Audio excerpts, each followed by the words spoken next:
Hi there! It's been a while, hasn't it?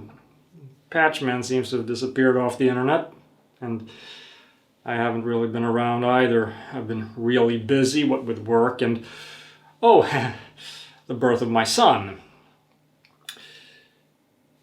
But Jordan hasn't been completely inactive, so let's have a look at what he's been up to. I know you're used to seeing Patchman up here, but well, since he disappeared through the guidepost of Light Portal, it's up to all of us, meaning physical beings who have the ability to affect the physical world, to open up the collective mind. Oh, I was wondering what happened to him.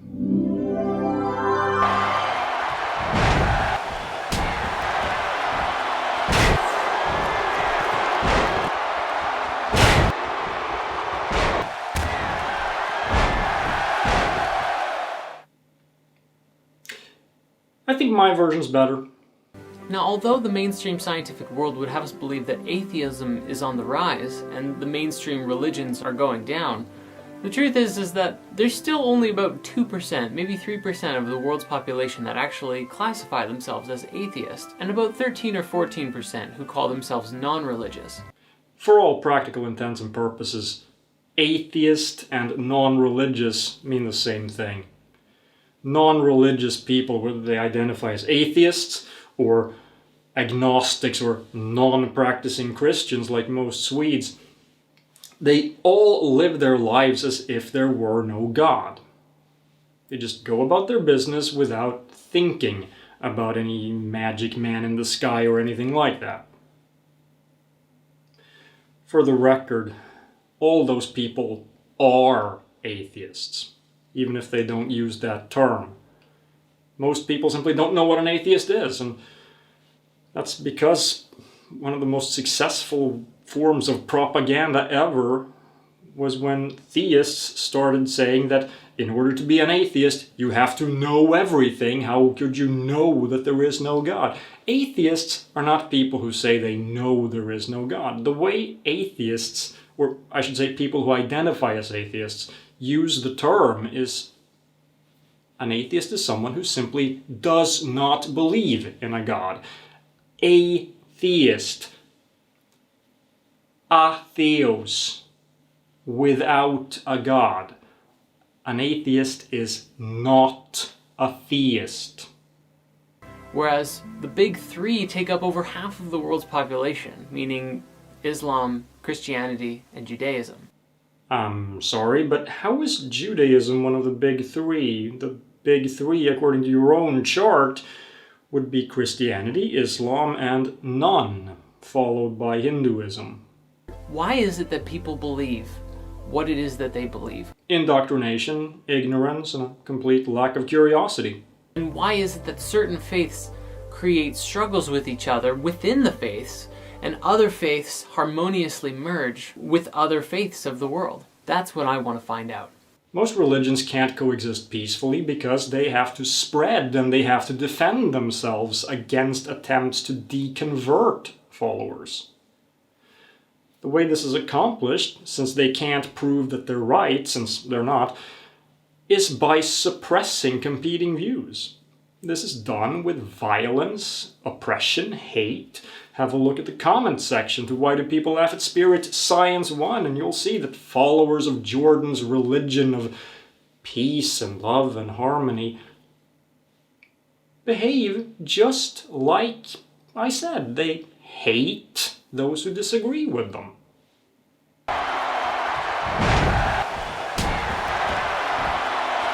Don't even try it. There's a huge difference between beating the crap out of the likeness of someone's cartoon alter ego in a video game and actually wishing harm upon someone.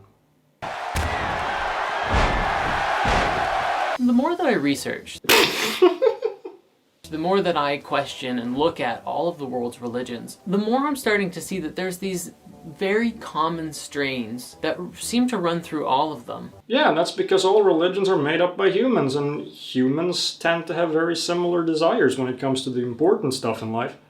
Take animism, for example. Animism is not a religion. It's simply the belief that physical entities, living or otherwise, have some sort of supernatural component to them, typically referred to as a spirit or a soul. Animism is part of many religions, but it isn't a religion in itself. Just like believing in gods is not a religion. It's just part of many religions. Animism itself is not a religion. Well, if you knew that, why did you... In many cultures, trees were regarded as maternal deities or forest spirits, to be respected even when their lives were sacrificed for human use. For example, pagan woodcutters never felled a tree without first begging for forgiveness. Whoa, you are really overgeneralizing here. Vikings didn't do that, neither did the old Greeks. Do you even know what a pagan is? Do you know what you mean by that word? A pagan is... Well, actually it can mean many different things. By some definitions I'm a pagan because I'm not a Christian, and non-Christian is actually one definition of pagan. But typically what the word means is someone who practices a religion found in pre-Christian Europe. Saying that all pagans apologize to trees before chopping them down is just bullshit. You're making shit up as usual. Animist religions also often feature shamans, experts in resolving interspecies misunderstandings. No, a shaman is simply a form of priest. It's someone who is believed by followers of a particular religion to be in contact with spirits. This understanding is actually very interesting to us now. With everything that we know about quantum physics... What? This understanding is actually very interesting to us now. With everything that we know about quantum physics and the source field investigations, and the research of noetic sciences, as well as the work of the Institute of Heart Math. Okay, stop listing quantum physics along with forms of pseudoscience. What the hell does quantum physics have to do with animism? We're actually beginning to see exactly the same belief system presented in a much more logical and scientific manner. That everything is a part of this grand, infinite, unified whole of moving energy. You clearly got your understanding of quantum physics from Deepak Chopra. Me, I got mine from actually studying physics at an accredited university. Yes, quantum physics is weird. It's completely counterintuitive and really messes with your understanding of just how this reality works. But it's got nothing to do with spirits or souls or some universal consciousness or anything remotely related to pantheism or any form of animism. Quantum physics doesn't address questions like, how do I become one with everything? It addresses questions like, what is the probability that a certain particle will be found in a particular state? As for the source field, what is it the source of? How does it vary depending on location? Is it a scalar field, a vector field? How do I calculate its value at any given point? And what significance does it have? I know you can't answer these questions, and that's okay. But what's not okay is that the questions probably don't even make sense to you because you don't know what a field is. Let me try to explain. In physics, a field is not some substance that exists all around us and gives us magical powers. A field is a mathematical function where the variable is a location. The temperature in your kitchen when you're boiling a pot of water is a perfect example.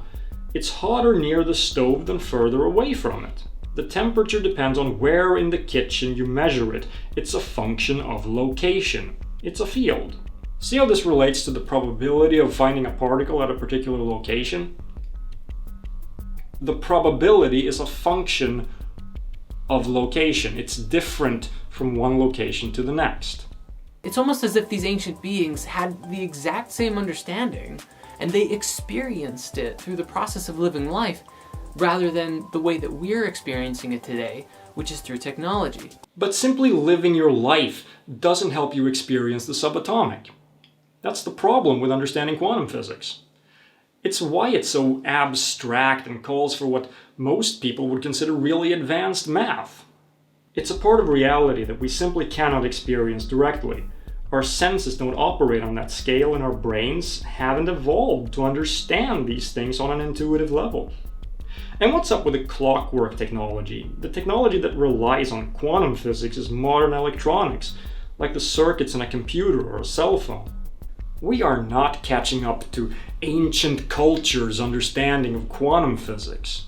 We surpassed that the moment we started thinking about it, because they didn't. Seriously, Jordan. Ancient cultures knew as much about quantum physics as you do. Absolutely dick. To be continued.